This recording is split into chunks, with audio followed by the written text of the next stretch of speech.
What is going on, YouTube? Onyx back on this Mud 15, and today they dropped the Alshon Jeffrey set and also new new legend rookies for everybody to try out for a week.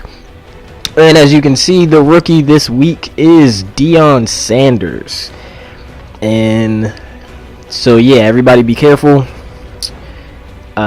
Most people's number one corner is probably going to be this Deion, unless you have a really good team. He's actually my number 2. I put him in ahead of Jeremy Lane, which I could have a better corner than Jeremy, but I really like that Jeremy Lane. He's really good. He almost never gets beat. But yeah, as you can see, comparing him to D'Angelo beats him in every way, but he's still a very good cornerback, 6 feet tall, 95 speed, 95 man, 93 zone. That 93 play rec, it looks really good. I think his biggest downfall is, as you can see, 40 strength is just horrible, and 49 tackle is also horrible. That is really why I really like this D'Angelo Hall, because not only is he extremely fast and can catch, he's not a little punk ass that can't hit. Like, he's not getting ran over all the time. He tackles. 72 tackle is very good for a cornerback. That's usually, like, the bigger, slower cornerbacks usually have that. And he has 72 tackle, and then I think he has, 74 hit power. That's really good, especially for a speed corner. So I definitely love this D'Angelo Hall. But looking at his stats side by side with Deion Sanders, Deion is pretty decent, but it's very difficult to beat the stats of this D'Angelo Hall. I really feel like he should cost more than he does, but the only reason he costs so little is mainly because he's only 5'10", and people just feel like you need so much height. But I just think as long as your coverage is good enough and you can play the ball right, you don't need to be 6'3" like Richard Sherman. This D'Angelo Hall has never gotten beat on my team, so We'll see though. I don't know. We'll see. But yeah, new Deion's out.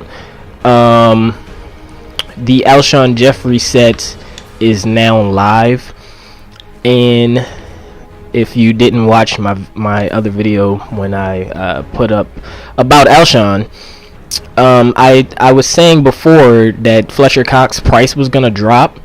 And then I seen, that was before I saw this Alshon, and then I saw this Alshon, and I was like, wait, no, it's not. If you can get him now, you should probably get him. It's probably going to go up, because Alshon is probably going to sell for around 200K. And right now, he's going for about 200K, and Fletcher Cox's price has jumped dramatically. As you can see, there's not even that many up, and the cheapest one is 130K, which is just ridiculous.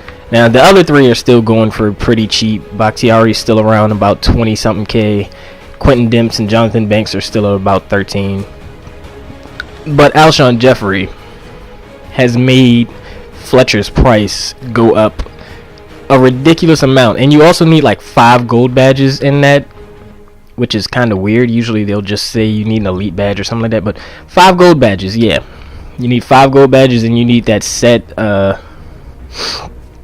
that collectible. And then, as you can see, Alshon is not the cheapest, and honestly, in my opinion, he looks like he has very good stats.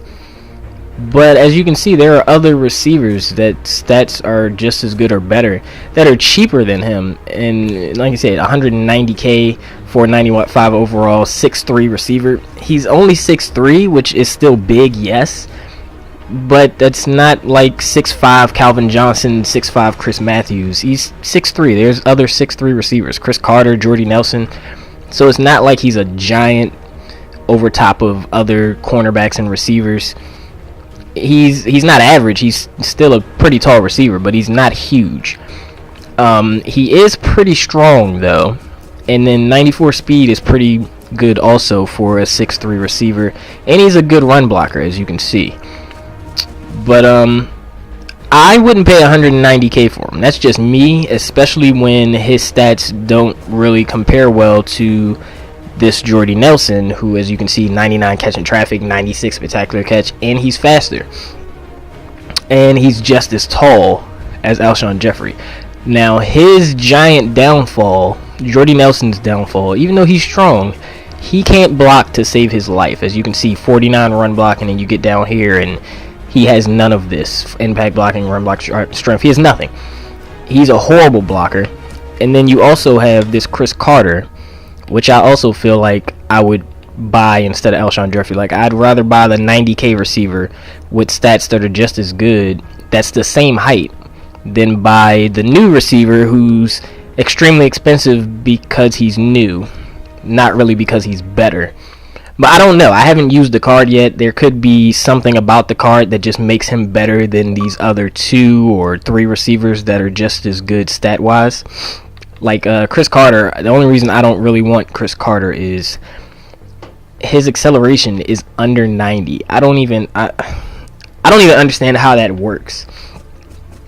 I don't know, but he's really good route running, decent speed, but 88 acceleration, just to me, that's just horrible. I don't know, but yeah, I wouldn't pay that much for Alshon Jeffrey. I'd wait until you either pull some of the cards for that set, or if you pull that Fletcher Cox and you really want Alshon Jeffrey, go make Alshon Jeffrey if you pull that Fletcher. But if not, I wouldn't pay 190K for him. That's just me, though. Some of you guys might be Bears fans, or you might just really want an Alshon Jeffrey. But if you have the coins and you need a receiver, I would not recommend Alshon right now, at least until I use him and try him out and see if maybe he's some type of glitch card that plays better than his stats suggest. But right now, he's just as good as all these other 95s, and there's no reason to put him over Jordy Nelson or Chris Carter. But yeah, like I said, that's just me. You guys might really want that Alshon, but I just feel like his price is up there just because he's new. He shouldn't really cost that much when you really compare him to the other receivers that are the same overall, and their stats are just as good. Like, it's not like his catch in traffic is higher or his spectacular catch is higher. It's actually lower in most cases. Jordy Nelson is 99 catch in traffic, I'm sorry, and Alshon only has like 96. So yeah, in my opinion, I would leave Alshon alone for a little bit until his price goes down. Like I said, especially since Madden EA keeps dropping so much content day after day, there's probably going to be more receivers and something else that's going to come out that you're going to want, and you're going to spend 190K on Alshon, and then 3 days later you're going to want something else and go to sell Alshon, and he's going to be up for 95 to 100K, and you're going to waste a lot of money and be upset, or a lot of coins and be upset. So yeah, I would hold off. If you really want him, that's on you. Go ahead and pick him up. I don't think his price is going to stay where it's at, especially once more people complete this set, more people pull that Fletcher Cox. It seems like these Fletcher Cox is very, very difficult to pull, because there was only like 6 of them up on the auction block, which is ridiculous.